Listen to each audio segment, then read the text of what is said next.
रत्ना और आप देख रहे हैं ए न्यूज़ टुडे। वक्त हो चुका है मध्य प्रदेश की खास खबरों का। पहली खबर देखिए कुलदीप गुप्ता की। मध्य प्रदेश में चुनाव की तारीखों की घोषणा के साथ ही प्रत्याशी अपना नामांकन पत्र निर्वाचन आयोग कार्यालय में जमा कर रहे हैं।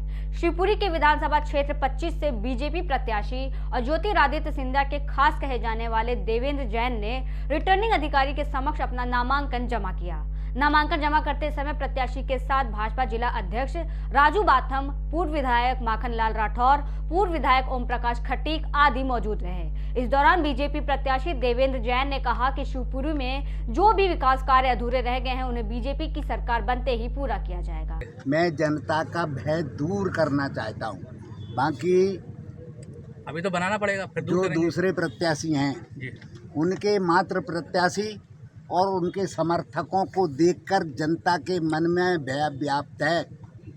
यदि दुर्घटनावश या दुर्भाग्यवश यदि ये जीत जाती हैं तो हमारा क्या होगा, ऐसा जनता के मन में है। देवेंद्र जैन नहीं पैदा कर, उसी को बनाने की कोशिश है। बिल्कुल नहीं, तो हम तो भय समाप्त करना चाहते हैं।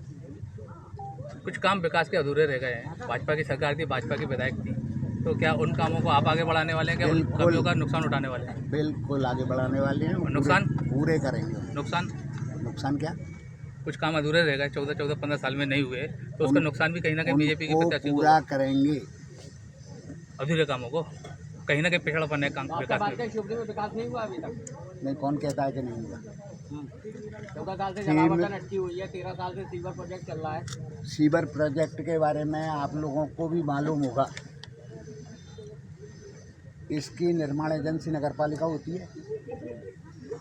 जब कांग्रेस को थोप चुके हो, जगमोहन सिंह थे उसमें। नहीं, उसमें थोप नहीं चुके। नहीं तो मॉनिटरिंग तो आपके विधायक थी। डॉक्यूमेंट्री प्रूफ है कि पाइप कब खरीदे गए, पाइप सड़े खरीदे गए, और जो खराब पाइप खरीदे गए उनकी वजह से जो पाप कांग्रेस की नगर पालिका ने किया उसका परिणाम शिवपुरी की जनता ने भोगा। लेकिन विधायक तो 10 साल तक विधायक जी ने दोबारा से पाइपलाइन मंजूर करवाई, फंड्स मंजूर करवाए और नए पाइप डाले जा रहे हैं। पर अगली खबर की ओर देखिए भीमसेन ठाकुर की। डिंडोरी के शहपुरा विधानसभा सीट से भाजपा प्रत्याशी ओम प्रकाश धुर्वे ने अपने समर्थकों के साथ शहपुरा विधानसभा सीट से नामांकन दाखिल किया। इस दौरान उन्होंने क्षेत्र का विकास और प्रदेश में अपनी सरकार बनाने का दावा किया। भांडेर विधानसभा 21 से कांग्रेस प्रत्याशी फूल सिंह बरैया नामांकन के लिए पहुंचे। इस दौरान सैकड़ों की तादाद में मौजूद कांग्रेस कार्यकर्ताओं ने उनका जोरदार स्वागत किया। नामांकन के दौरान प्रशासन की कड़ी सुरक्षा का इंतजाम रहा। बता दें कि भांडेर विधानसभा उपचुनाव के दौरान फूल सिंह बरैया भाजपा प्रत्याशी रक्षा सरोनिया से हारे थे। अगली खबर देखिए कुलदीप गुप्ता की। शिवपुरी पुलिस द्वारा आदर्श आचार संहिता के पालन में वाहन चेकिंग के सख्त निर्देश सभी थाना प्रभारियों को दिए गए हैं। विधानसभा चुनाव के चलते गठित एफएसटी टीम 3 दल प्रभारी द्वारा वाहन चेकिंग के दौरान 7,22,500 रुपए जब्त किए गए। विधानसभा निर्वाचन के दौरान एफएसटी टीम की ये सबसे बड़ी कार्रवाई है। आज शाम को एफएसटी टीम श्री तिवारी जी एवं पुलिस की संयुक्त टीम द्वारा कालीपाड़े के पास में चेकिंग की जा रही थी। चेकिंग के दौरान झांसी तरफ से एक मारुति गाड़ी UP 16 AJ 7450 आई, जिसको रोककर चेक किया गया तो उसके अंदर कृष्णकांत साहू, अभिषेक साहू बैठे थे। उनकी जब तलाशी ली गई गाड़ी की तो उसमें 7,22,500 रुपये नकद मिले, जिसके कोई उसके पास वैध कागजात नहीं थे। पैसे को जब्त किया गया है और जाकर हेतु ऊपर भेजा जाएगा। पता किया सर ये कहाँ से लेके आ रहे थे? अभी तक कोई उसने स्पष्ट जवाब नहीं दिया। मध्य प्रदेश के दतिया अंतरराज्यीय चिरूला बॉर्डर पर चेकिंग के दौरान पुलिस ने 3 वाहन चालकों से 13 लाख रुपए की नकदी बरामद की है। विधानसभा चुनाव के मद्देनजर पूरे प्रदेश में आचार संहिता लागू है। इसके तहत पुलिस ने हाईवे और शहर के अलग अलग हिस्सों में लगातार एसएसटी टीम के साथ चेकिंग पॉइंट लगाए हुए हैं। इसी दौरान पुलिस ने पंजाब प्रदेश में रजिस्टर्ड एक कार से 7 लाख, दिल्ली में रजिस्टर्ड कार से 3,50,000 के अलावा एक अन्य वाहन से 2.5 लाख रुपए बरामद किए। अगली खबर देखिए भूपेंद्र बरमंडलिया की। झाबुआ विधानसभा 193 से यूथ कांग्रेस के प्रदेश अध्यक्ष डॉक्टर विक्रांत भूरिया ने कांग्रेस पार्टी की ओर से अपना नामांकन जमा किया। इस दौरान एक आम सभा को विक्रांत भूरिया ने संबोधित किया। इस दौरान यूथ कांग्रेस के राष्ट्रीय अध्यक्ष श्रीनिवासन सहित कांग्रेस के दिग्गज नेता कांतिलाल भूरिया भी मौजूद रहे। आमसभा को संबोधित करने के दौरान यूथ कांग्रेस के राष्ट्रीय अध्यक्ष श्रीनिवासन ने अमित शाह और नरेंद्र मोदी को रंगा बिल्ला की जोड़ी करार दिया। उन्होंने मध्य प्रदेश सरकार पर आरोप लगाते हुए 50% कमीशन की बात कही और दावा किया कि मध्य प्रदेश में इस बार 50 सीट ही आएगी, जिसका सर्वे अमित शाह करवा चुके हैं। अगली खबर देखिए कुलदीप गुप्ता की। आगामी विधानसभा चुनाव के लिए अधिकांश प्रत्याशियों ने शुक्रवार का दिन शुभ मानते हुए अपने नामांकन पत्र दाखिल किए, जिसमें भारतीय जनता पार्टी, कांग्रेस सहित अन्य पार्टियों ने भी अपना पत्र दाखिल किया। शिवपुरी विधानसभा 23 के प्रांगण में पत्र भरने को लेकर काफी जनता मौजूद रही। इस दौरान करैरा विधानसभा से भाजपा प्रत्याशी रमेश खटीक के साथ में पूर्व कैबिनेट मंत्री जयभान सिंह पवैया, प्रदेश महामंत्री रणवीर सिंह रावत नामांकन पत्र दाखिल करने पहुंचे, तो वहीं दूसरी तरफ कांग्रेस प्रत्याशी प्रज्ञीलाल जाटव के साथ कांग्रेस जिला अध्यक्ष विजय सिंह चौहान और पूर्व विधायक लाखन सिंह बघेल साथ पहुंचकर प्रज्ञीलाल जाटव का नामांकन पत्र दाखिल किया। मध्य प्रदेश में होने जा रहे विधानसभा चुनाव के बीच सॉफ्ट और हार्ड हिंदुत्व की झलक देखने को मिल रही है। बीजेपी विधायक रामेश्वर शर्मा ने कांग्रेस पर हिंदुत्व को लेकर गंभीर आरोप लगाया था, जिसको लेकर अब कांग्रेस ने उनके बयान पर पलटवार किया है।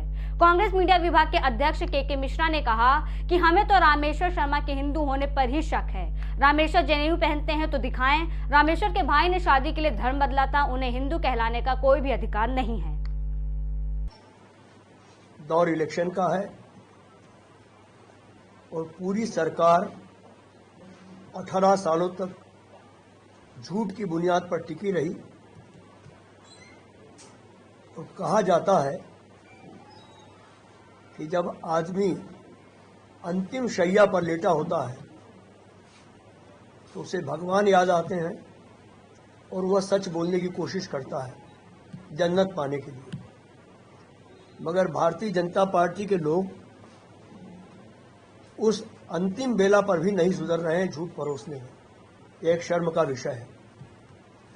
ऐसा ही एक बड़ा वाकया जो प्रामाणिक तौर पर हम कह रहे हैं गोविंद राजपूत जी के साथ हुआ है। प्रदेश के राजस्व और परिवहन मंत्री माननीय गोविंद राजपूत जी, जिनका पूरा राजनीतिक कैरियर विवादों में रहा है, जिन पर करप्शन के आरोप लगे हैं, जिन पर उनके विधानसभा क्षेत्र के निवासियों की जमीन हथियाने के आरोप लगे हैं, यहां तक कि किडनैपिंग के भी उन पर आरोप लगे हुए हैं और उनके निर्वाचन क्षेत्र के थानों में उनके खिलाफ कई आपराधिक प्रकरण भी दर्ज हैं। बढ़ते अगली खबर की ओर देखिए कुलदीप गुप्ता की।